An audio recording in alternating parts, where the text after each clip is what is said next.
لیکن کچھ جماعتیں ایسی ہوئیں شیعہ حضرات میں، سب نہیں، شیعہ میں بہت سارے فرقے پیدا ہوئے، تقریباً 70 فرقے تو میں پڑھ کر کے آیا، باقی ہے کتنے معلوم نہیں۔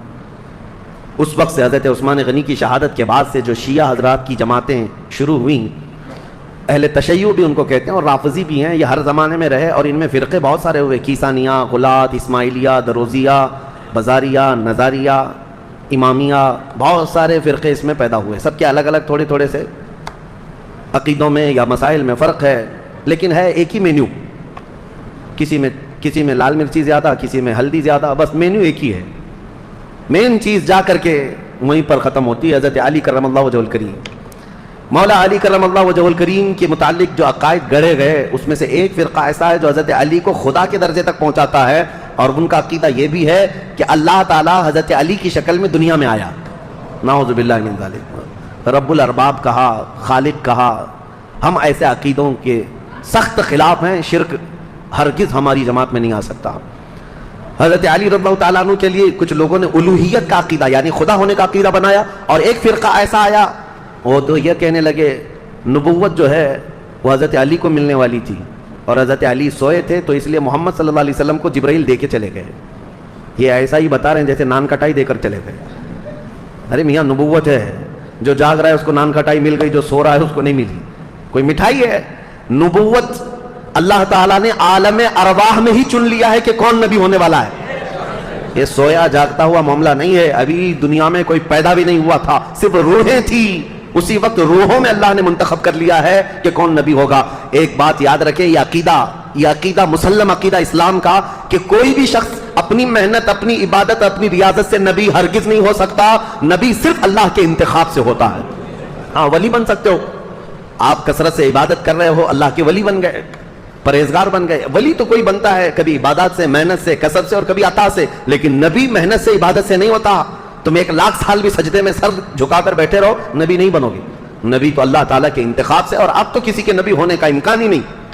حضور صلی اللہ تعالیٰ علیہ وسلم کے آنے کے بعد کوئی نبی نہیں آئے گا، یہ عقیدہ ضروری ہے، کیونکہ حضرت علی رضی اللہ تعالیٰ عنہ کے متعلق بہت ساری چیزیں گڑھی گئی ہیں۔ بیچ کا راستہ یہی ہے جو حق ہے، اہل سنت و جماعت کا راستہ، کہ ہم مولا کائنات علی ابن ابی طالب کرم اللہ وجہہ الکریم کو اسی عظمت کے ساتھ مانتے ہیں جیسے رسول اللہ کے صحابہ مانتے تھے، اور حضور نے جیسے ان کے متعلق فضیلت بیان فرمائی، وہی اسی حیثیت سے ہم مولا کائنات علی ابن ابی طالب رضی اللہ تعالیٰ عنہ کو سر آنکھ پر رکھتے ہیں۔ ہم ان وہابیوں کی طرح بھی نہیں جو حضرت علی رضی اللہ تعالیٰ عنہ کی شان کو گھٹاتے ہیں، نعوذ باللہ۔ ہم برسر اعلان یہ کہتے ہیں کہ رسول اللہ صلی اللہ تعالیٰ علیہ وسلم نے غدیر خم پر یہ خطبہ ارشاد فرمایا تھا، من کنت مولا فہذا علی مولا۔ یہ حدیث اتنی تواتر کے ساتھ ہے کہ اتنے صحابہ اور اتنے لوگوں نے اس حدیث کو بیان کیا ہے کہ ان کا جھوٹ پر جمع ہونا محال ہے، اس لیے یہ حدیث بڑے اعلیٰ درجے کی ہے۔ میرے آقا صلی اللہ علیہ وسلم نے فرمایا تھا، میں جس کا مولا ہوں علی بھی اس کے مولا ہے، علی بھی اس کے مولا ہیں۔ اب اس حدیث کو لے کر کے بھی بہت سارے لوگ ہنگامہ مچاتے ہیں کہ رسول اللہ صلی اللہ تعالیٰ علیہ وسلم تمام نبیوں کے مولا ہیں، تو حضرت علی نبیوں کے بھی مولا ہیں، وہ نبیوں کے اوپر بھی لے کر چلے گئے، کیونکہ یہ حدیث ہے۔ حضور نے فرمایا مولا کے عربی میں کئی معنی ہیں، مولا عربی میں جو ہے آقا کو بھی کہتے ہیں، غلام کو بھی کہتے ہیں، مددگار کو بھی کہتے ہیں، دوست کو بھی کہتے ہیں۔ عربی کی شدھ بدھ رکھنے والا وہ سمجھے گا کہ کہاں کیا معنی لینا ہے۔ اسی طرح سے اگر عربی کی ترجمے کرنے لگ جائیں تو پھر اوٹ پٹانگ حرکتیں شروع ہو جائیں گی، جیسے گوگل ٹرانسلیٹ کر کے دے دیتا ہے، وہ کچھ بھی جیسا ہو اسی طرح سے اٹھا کر دے دے گا۔ ایک لفظ عربی میں آتا ہے اور اس کے 70 معنی ہیں، کسی کے 50 معنی، کسی کے 500 معنی۔ عربی کی ڈکشنری اگر آپ سمجھنا چاہیں تو بہت وسیع ہے، سمندر ہے یہ عربی لغت، یہاں تک کہ ایک ایک لفظ پر لوگوں نے کتاب لکھ ڈالی ہے عربی کے ایک ایک لفظ پر۔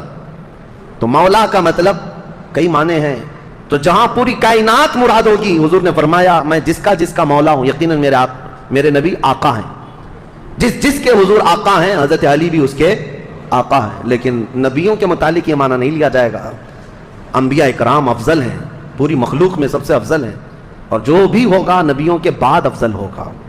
بہرحال میں یہ ٹاپک کو صرف آپ کے سامنے اس لیے رکھ رہا ہوں کہ سوشل میڈیا کے اس بھیانک دور میں انہی حدیثوں کا سہارا لے کر بھولے بھالے نوجوانوں کے دماغ میں یہ باتیں ڈالی جاتی ہیں، یہ چیزیں بھی لائی گئی ہیں حضرت علی نبیوں سے افضل ہیں۔ نہیں، اللہ کے انبیاء جتنے نبی ہیں وہ کائنات میں روئے زمین میں سب سے افضل انسان ہیں، اور ان کے بعد دوسرے صحابہ میں افضلیت ہے. سیدنا علی بن ابی طالب کرم اللہ وجہہ الکریم کے کمالات. اب میں آپ کو کیا بتاؤں کہ قرآن پاک کی جو آیت میں نے پڑھی ہے، محمد الرسول اللہ والذین معہ اشداء علی الکفار رحماء بینہم تراہم رکعا سجدا، ان میں یہ چاروں خلفائے راشدین کا ذکر آ گیا ہے. صاحب یعنی مفسرین یہ فرماتے ہیں اس آیت میں حضرت علی رضی اللہ تعالیٰ عنہ کا ذکر بھی ہے. اور ابن عساکر نے تو یہ روایت کیا ہے کہ قرآن کی تقریباً 300 آیتیں ایسی ہیں جس میں حضرت علی رضی اللہ تعالیٰ عنہ کی فضیلت ثابت ہوتی ہے. اتنی بڑی بات ہے یہ. مولا علی کرم اللہ وجہہ الکریم کے فضائل و مناقب بے شمار ہیں. اب ان کا دور کیسے آیا، ان کی فضیلتیں آپ سنتے رہتے ہیں. اور سچ فرمایا شاعر نے ان کی فضیلت میں ایک جملہ کافی ہے، شاہ مرداں شیر یزداں قوت پروردگار لا فتح الا علی لا سیف الا ذوالفقار. فارسی کا یہ لفظ ہے، فارسی کا یہ شعر ہے جس میں شاعر یہ کہتا ہے شاہ مرداں یعنی انسانوں کا کوئی بادشاہ ہے تو مولا کائنات علی بن ابی طالب ہے، شیر یزداں اللہ کا کوئی شیر ہے تو علی بن ابی طالب ہے. قوت پروردگار دنیا میں اگر کسی کے پاس رب تبارک و تعالیٰ کی عطا کی ہوئی طاقت ہے، مظہر ہے کوئی، تو علی بن ابی طالب کو دیکھا جائے. لا فتح الا علی، شاعر یہ کہتا ہے حقیقت میں جوان کہلانے کے لائق کوئی ہے تو ابو طالب کا بیٹا علی ہے. اور پھر اگر تلوار کسی کی ذکر کرنے کے لائق ہے تو وہ ذوالفقار حیدری علی کی تلوار ہے. یہ ان کی تعریف میں کل ملا کر کے یہ جو جملے ہیں سب اس میں جمع ہو گئے.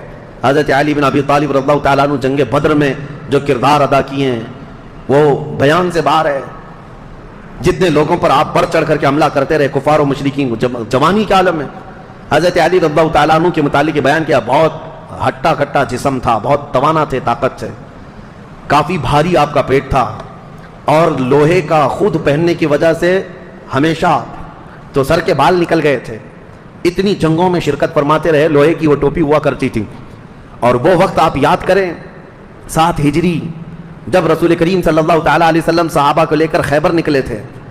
تقریباً مدینے سے 200 کلومیٹر دور یہ خیبر کی وادی ہے جہاں یہودیوں نے اپنا اڈا بنا لیا تھا اور مسلمانوں کے خلاف روزانہ نت نئے فتنے وہاں سے نکلتے تھے اور منصوبے بنائے جاتے تھے حضور کے خلاف، مدینے کے خلاف. اور مکہ کے مشرکین بھی اس میں حصہ لیتے تھے.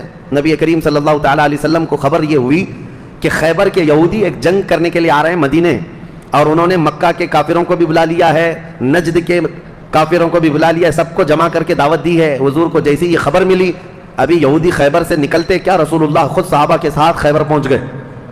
اور میں نے یہ خیبر کی تفصیلی جنگ کا بیان آپ کے سامنے پیش کر چکا ہوں جمعہ میں، جیسے سیرت مصطفیٰ کا جو درس کنٹینیو چلتا ہے اس میں جنگ خیبر میں نے بیان کیا ہے.